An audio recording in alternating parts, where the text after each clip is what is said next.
वैसे आप लोगों को ये मालूम है कि हमारी पार्टी कांग्रेस, बीजेपी व अन्य किसी भी विरोधी पार्टी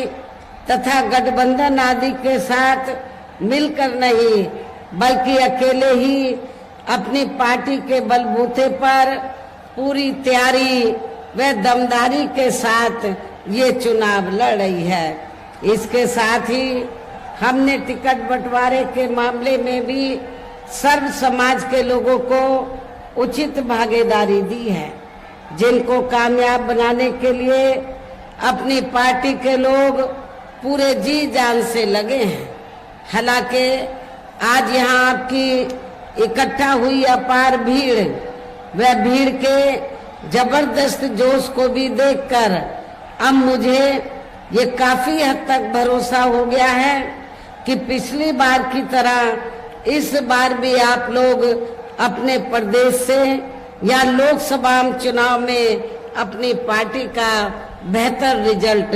जरूर लाएंगे। इसके लिए अब मैं आप लोगों का ध्यान कुछ जरूरी बातों की तरफ दिलाना चाहती हूँ और इस संबंध में विशेषकर मैं कांग्रेस, बीजेपी व इनके अन्य सभी सहयोगी दलों के बारे में ये कहना चाहूंगी कि आजादी के बाद शुरू में केंद्र व देश के काफी राज्यों में भी ज्यादातर सत्ता यहाँ कांग्रेस पार्टी के ही हाथों में केंद्रित रही है, किंतु इनकी अधिकांश मामलों में रही गलत नीतियों एवं गलत कार्य प्रणाली आदि की वजह से ही फिर इस पार्टी को केंद्र व काफी राज्यों की भी सत्ता से बाहर होना पड़ा है तथा यही स्थिति इनकी सहयोगी पार्टियों की भी बनी रही है, जिसके कारण ही फिर पिछले कई वर्षों से बीजेपी व इनके सहयोगी दल केंद्र एवं काफी राज्यों की भी सत्ता में काबिज हो गए हैं, लेकिन इनकी भी ज्यादातर रही जातिवादी, पूंजीवादी, संकीर्ण, सांप्रदायिक व द्वेषपूर्ण नीतियों एवं कार्य प्रणाली आदि से तथा इनकी कथनी व करनी में भी काफी अंतर होने की वजह से अब ऐसा लगता है कि इस बार ये पार्टी भी यानी कि भारतीय जनता पार्टी भी केंद्र की सत्ता में आसानी से वापस आने वाली नहीं है, बशर्ते यदि ये चुनाव इस बार फ्री एंड फेयर होता है तथा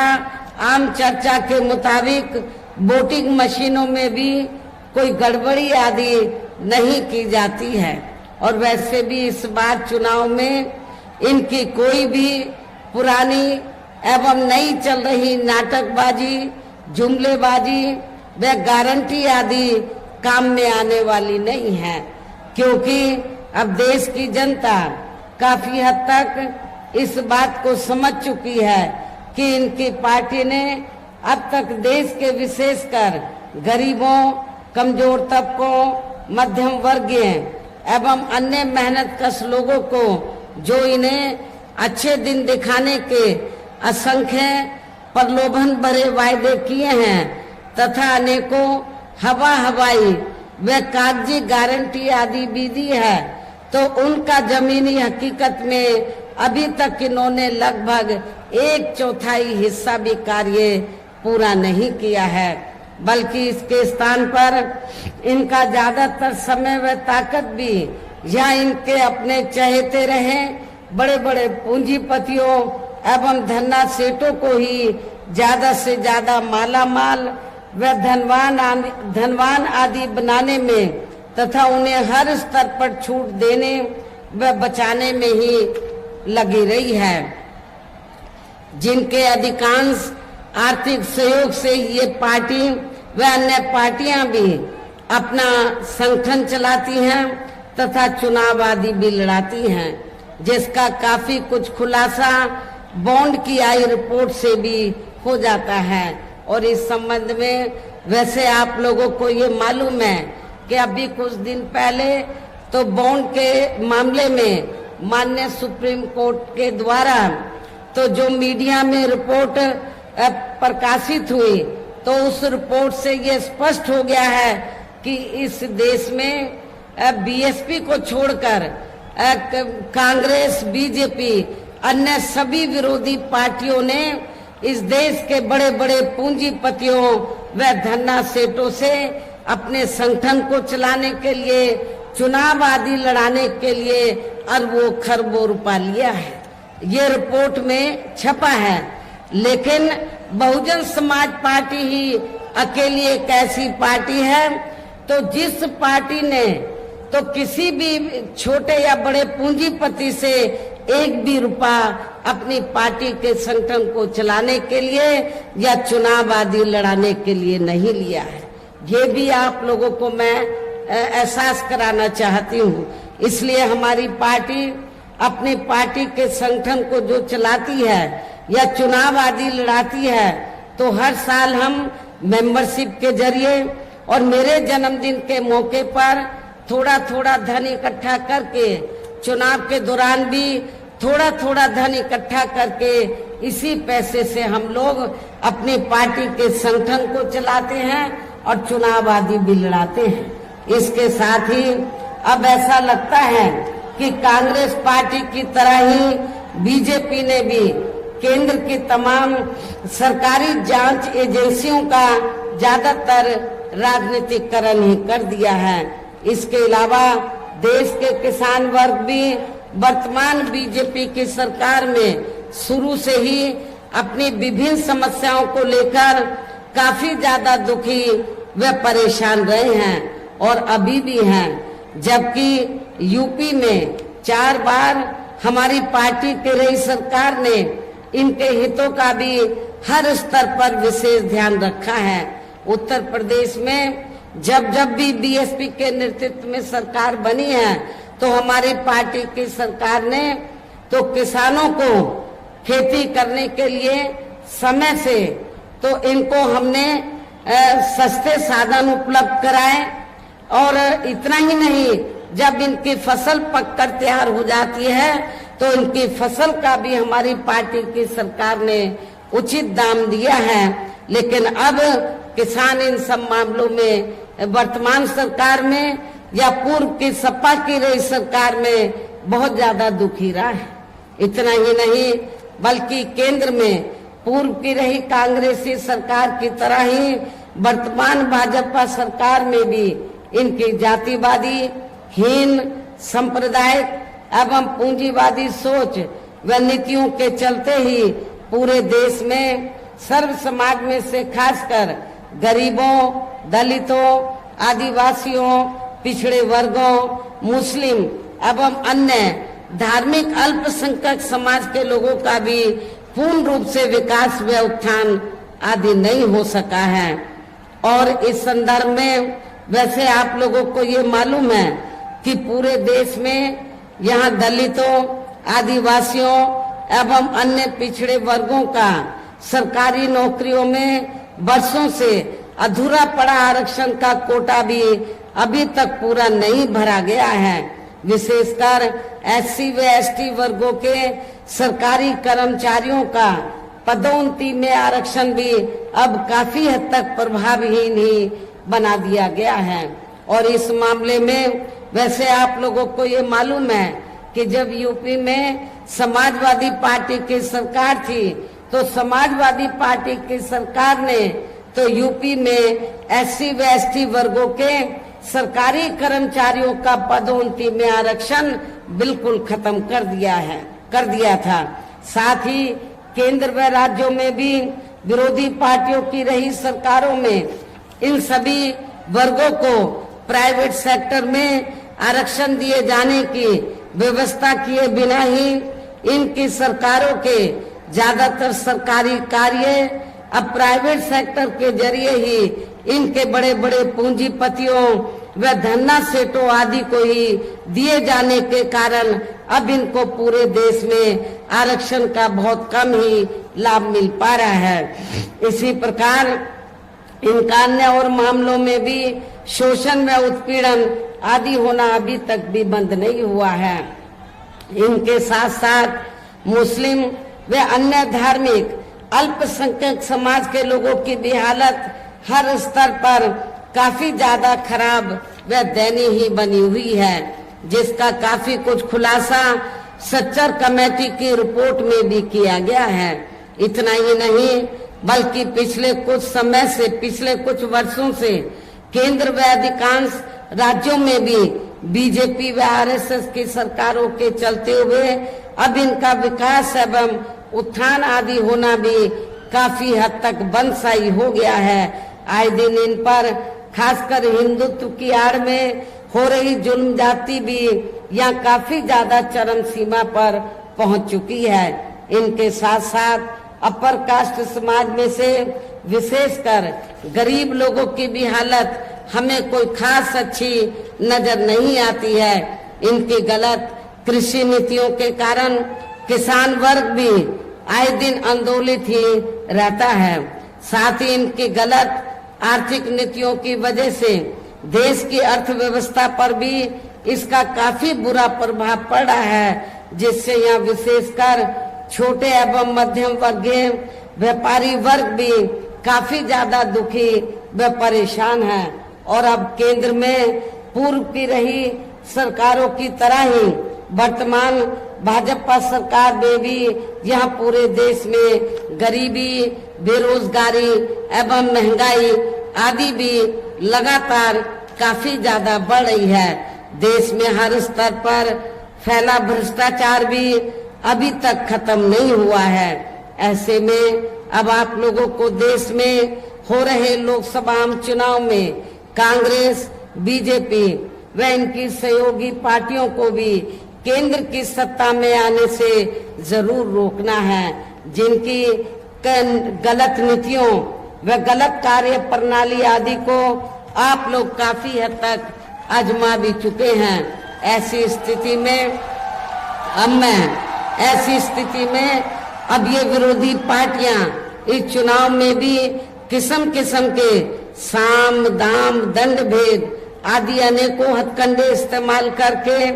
केंद्र की सत्ता में आने की पूरी कोशिश में लगी हैं, जिनसे अपनी पार्टी के लोगों को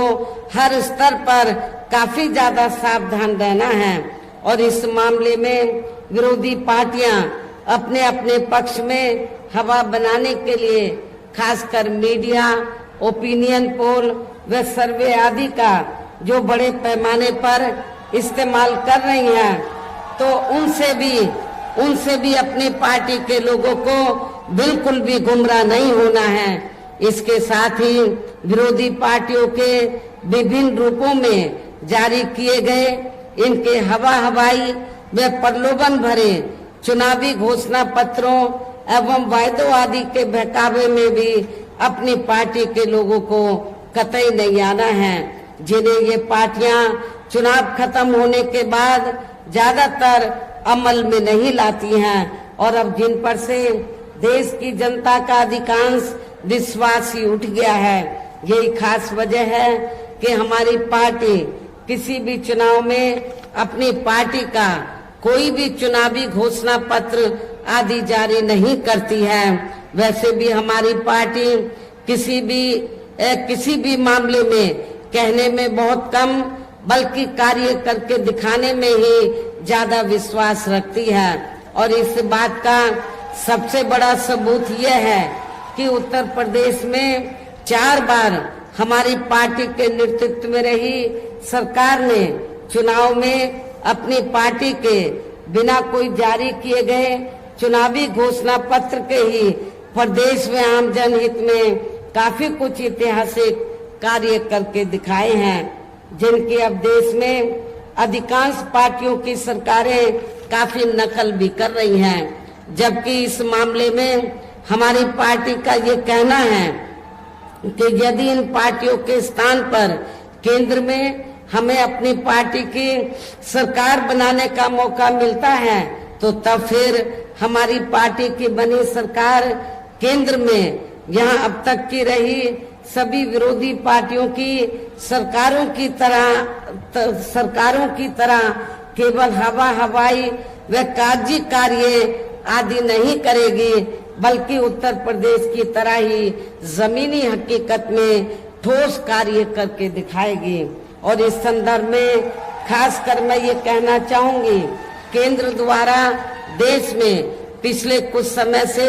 अति गरीब परिवारों को अस्थायी तौर पर फ्री में जो थोड़ी सी खाद्य सामग्री, राशन आदि दी जा रही है, तो उससे इनका स्थायी तौर पर भला होने वाला नहीं है। आप लोगों को ये मालूम है कि इस थोड़े से मुफ्त राशन के आड़ में जब भी कोई छोटा चुनाव होता है और बड़ा चुनाव होता है तो बीजेपी और आरएसएस के लोग गांव-गांव में जाकर, शहरों की बस्तियों में जाकर जो गरीब लोग होते हैं उनके वोटों को लेने के लिए उनको ये कहते हैं, उनको गुमराह करते हैं और उनको कहते हैं कि देखो केंद्र की सरकार ने, बीजेपी की सरकार ने आपको फ्री में राशन दिया है, आपको इसके एवज में बीजेपी को वोट जरूर देना चाहिए, जिसमें रत्ती, जिसके बहकावे में आप लोगों को कतई भी नहीं आना है। क्योंकि आप लोगों को मैं ये बताना चाहती हूँ कि पूरे देश में गरीब लोगों को जो भी थोड़ा सा मुफ्त में राशन दिया जा रहा है, ये बीजेपी आरएसएस अपनी जेब से नहीं दे रही है, बल्कि देश की जनता टैक्स के जरिए जो केंद्र की सरकार को पैसा देती है वो आपका पैसा है, जनता का पैसा है। उस पैसे से आप लोगों को फ्री में राशन दिया जा रहा है। ये बीजेपी और आरएसएस की मेहरबानी नहीं है, इसलिए आप लोगों को इनके बहकावे में कतई भी नहीं आना है। और आप लोगों को अपना एक एक वोट बहुजन समाज पार्टी को ही देना है। वैसे भी आप लोगों को ये मालूम है, जो गरीब लोग हैं इनकी ये जटिल समस्या देश में हर हाथ को काम देने से ही केवल दूर हो सकती है, जिसकी तरफ हमारी पार्टी की बनी सरकार विशेष ध्यान देगी। साथ ही देश में पिछले कुछ वर्षों से आए दिन बढ़ रही गरीबी, बेरोजगारी व महंगाई आदि से भी जनता बहुत ज्यादा दुखी व परेशान है, जिसे भी आर्थिक नीतियों में तब्दीली करके जरूर दूर किया जाएगा।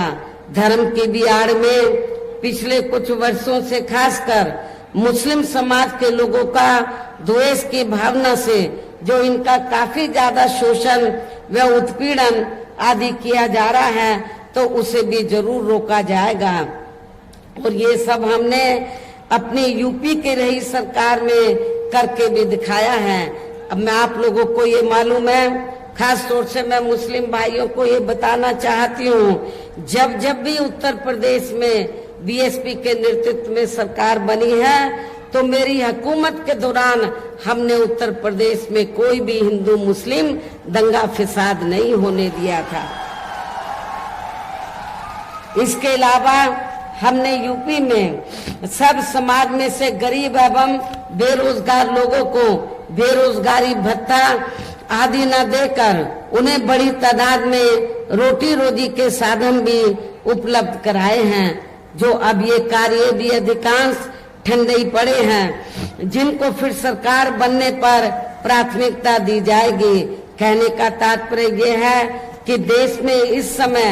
हो रहे लोकसभा चुनाव में विरोधी पार्टियों के जारी किए गए उनके हवाई व प्रलोभन भरे चुनावी घोषणा पत्रों आदि के बहकावे में अब यह खासकर देश के अति गरीबों, मजदूरों, बेरोजगारों एवं अन्य मेहनतकश लोगों को बिल्कुल भी नहीं आना है। और अब इन्हें ऐसी सभी विरोधी पार्टियों को हर हालत में केंद्र की सत्ता में आने से जरूर रोकना है, जिनकी कथनी व करने में काफी अंतर रहा है तथा जिन्हें ये लोग बरसों से आजमा भी चुके हैं। ऐसे में अब मेरा यही कहना है कि आप लोगों को अपने खुद के व अपने प्रदेश एवं देश के भी हित में अपने वोटों को यहाँ कांग्रेस, बीजेपी व अन्य विरोधी पार्टियों को न देकर केवल अपनी एकमात्र हितैषी पार्टी बहुजन समाज पार्टी को ही देना है, जो ये पार्टी उत्तर प्रदेश की तरह ही केंद्र में भी अपनी पार्टी की सरकार बनने पर फिर पूरे देश में यहाँ अपनी पार्टी की सर्वजन हिताय व सर्वजन सुखाय की नीतियों पर आधारित इस सरकार चलाएगी। इसके साथ साथ केंद्र से जुड़ी आपके क्षेत्र की जो भी यहाँ स्थानीय समस्याएं होंगी तो उन्हें भी फिर दूर करने का हर संभव पूरा प्रयास किया जाएगा। मुझे इस बात का एहसास है कि आपके अंबेडकर नगर में ही नहीं बल्कि पूरे पूर्वांचल में मुस्लिम समाज में से तो जो बुनकर समाज है आज वर्तमान बीजेपी की सरकार में वो बड़े पैमाने पर दुखी है। हर मामले में तो जो बुनकर समाज है वो बड़े पैमाने पर दुखी है, खास तौर से बिजली की समस्या को लेकर। और इनका बिजली का भी काफी बकाया पड़ा है। आर्थिक स्थिति इतनी ज्यादा खराब है कि वो बिजली का बिल भी अदा नहीं कर पा रहे हैं। तो जो बुनकर समाज है उनकी स्थिति बहुत ज्यादा खराब है। इस बात को खास ध्यान में रखकर हमारी पार्टी ने आपके पूर्वांचल में आपके अंबेडकर नगर की जो लोकसभा की सीट है हमने ये फैसला लिया कि मुस्लिम समाज में से हमें बुनकर समाज को ज्यादा से ज्यादा चुनाव लड़ने का मौका देना चाहिए। हमने अंबेडकर नगर लोकसभा की सीट से बुनकर समाज के व्यक्ति को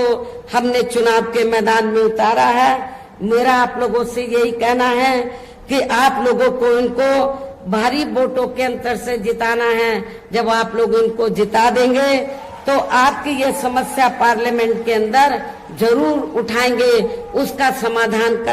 कराने में अपना पूरा योगदान देंगे। वैसे बुनकर समाज को ये मालूम है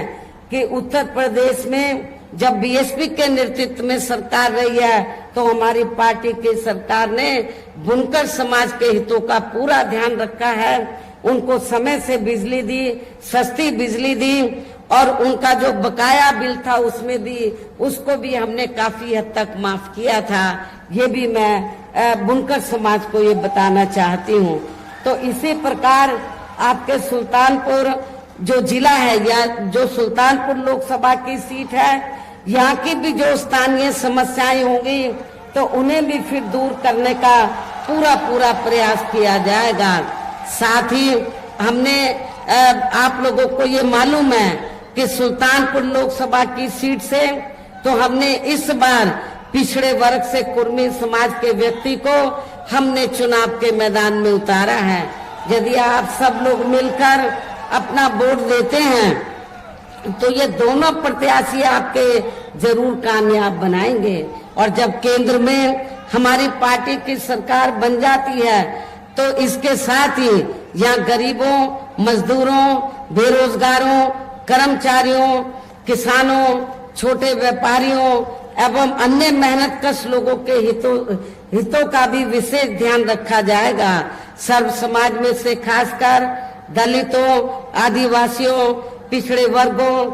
मुस्लिम व अन्य धार्मिक अल्पसंख्यक समाज के लोगों के विकास व उत्थान के साथ साथ हर स्तर पर इनकी सुरक्षा आदि के लिए भी सख्त कदम उठाए जाएंगे। और तभी फिर यहाँ वास्तव में अपने देश के महान संतों, गुरुओं व महापुरुषों में भी विशेषकर महात्मा ज्योतिराव फूले, छत्रपति शाहू जी महाराज, श्री नारायण गुरु, बाबा साहब डॉक्टर भीमराव अंबेडकर एवं मान्यवर श्री कांशीराम जी आदि का अधूरा सपना